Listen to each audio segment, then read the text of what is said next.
Hey, what's up YouTube? It is Captain Shock here.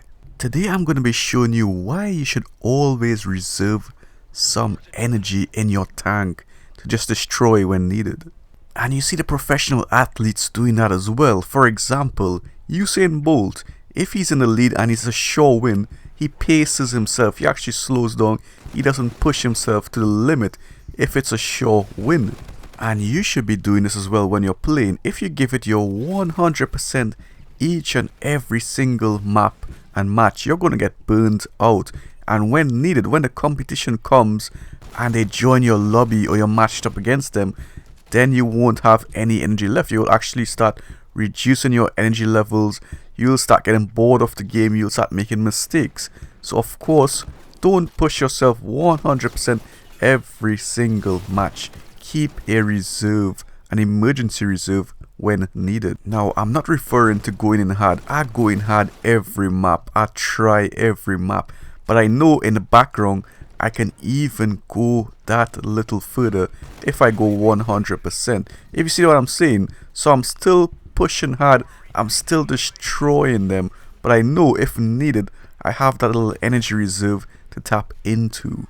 And you will actually see me doing so in this match that you're watching. I highly recommend watching until the end as always. So right here, I'm testing out the K-bar, the attachments, before I'm making the elite K-bar episode. You can see me testing out various attachments here. Right now I'm using the elo side, but I don't have dexterity. But you can see that longer reload is holding me back. It's actually stopping me and preventing me from pushing the limit with the gun. And I'm getting killed due to those factors, because if you have a longer reload and then you need to reload, you're in a vulnerable position and you can't get a better positioning than enemies. Remember, I tell you, this game is like a chess game if you think about it in a finer detail. So this was happening quite a lot, not only in this video, but in other matches I played as well with the K-bar, with this setup. So that's why I eventually put dexterity on and I removed the elo side in place of the dexterity. And that made a huge difference. And you got the elite K-bar that you saw in that episode. I will leave a link in the description. I also kept dying by making silly mistakes and just getting outplayed by that positioning alone. And that slowed down reload time really made a difference. Because this gun, you have to remember, this weapon, this K-bar is designed to be a medium range to short range weapon. So of course a faster reload time is vital, especially in 6v6 public matches.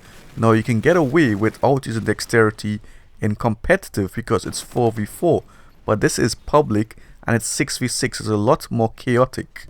It just seems like I killed multiple opponents, then just another guy would just appear out of nowhere and kill me. You know, he would get that lucky kill on me or just have that better positioning.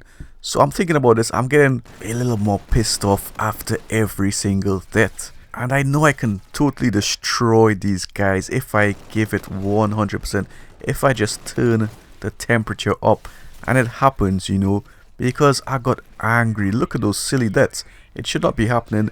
And that's due to, you know, testing the weapons as well. A lot of the elite weapon setup videos, a lot of time went into it. A lot of testing went into it, so I bring you the best setups and you have to trust me on that. And here I just pulled out the N4. I said enough is enough. I'm just gonna go in on these guys, and sometimes you have to do that yourself. When you see things are not going your way or not planned, just adapt and just give it your 100% in that match and just destroy them. Now I knew they liked grouping up together and coming in drones and hordes. So of course the suppressor on the N4 will help as well, and that's part of adapting. And you can see my aim just getting more and more fine-tuned. I'm hitting them from those angles. I got the stealth on my side now, back to the assassination style. Boom, no chance. You see all of them coming in hordes and they're getting wrecked now. Look, come at me, boy. Look at them. Boom, I got the elevation.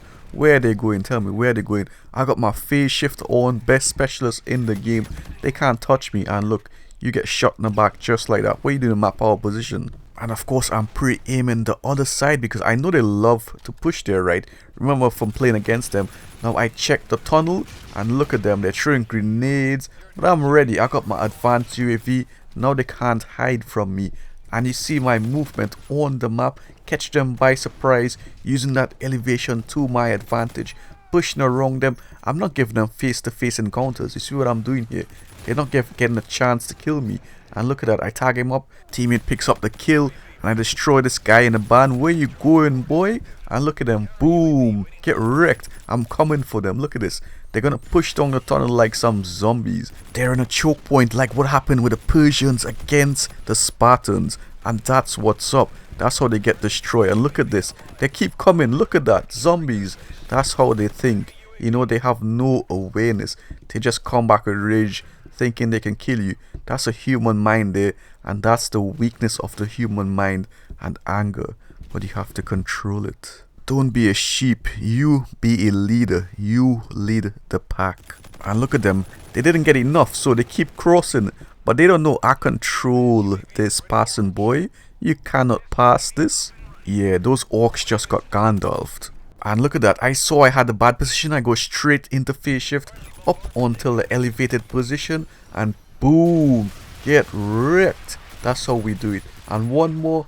Searching for him, but being careful, of course, and boom, I get my de-atomizer strike. That's what happens when you turn up the temperature and give it your 100%. That's when you use your reserves, and you will get results like that. Try it and trust me. Now go destroy them.